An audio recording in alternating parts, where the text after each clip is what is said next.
Sa lahat ng may jowa, sa palagay ninyo, bulaklak lang ba napipitasin kayo o alagaan kayo? Pipitasin. Hindi natin alam, pero kadalasan pipitasin lang. Kasi sa panahon ngayon, nakakatakot ang salitang I love you eh. Nakakabuntis.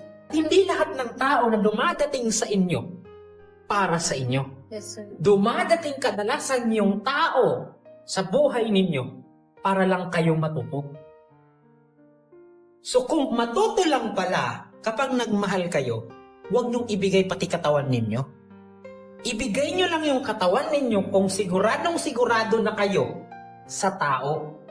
Sir, paano namin malalaman na sigurado na kami?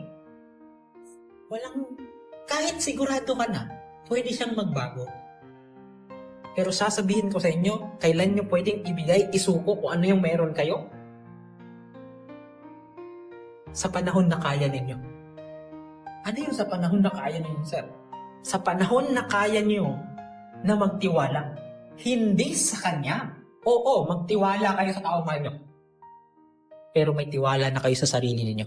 Na kahit anong gawin ng isang taong mahal mo, ipagpalit ka niya, magbago man siya, kaya mo.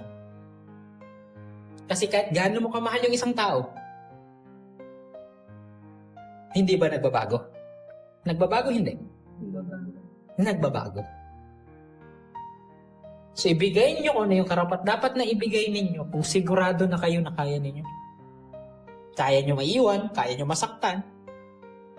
Ang lalim nun, no? Yan ang gusto ko itanong sa sarili mo ngayon.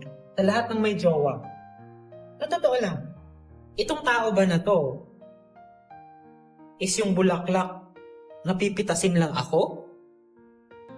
O aalagaan ako, hahayaan niya akong mag-grow? Alam niyo naman eh, di ba?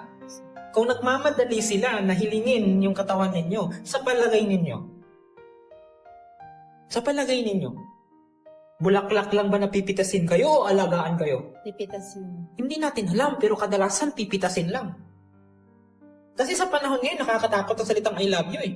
Nakakabuntis. Na porkit nag-I love you sila sa inyo, okay na sa inyo. Hindi po. Pag nagsabi sila ng I love you, tanungin nyo rin. Tingnan nyo rin kung ano yung ginagawa nila. Kasi baka malay nyo. Yung sabi kong lagi kong sinasabi, hindi lahat ng I love you totoo.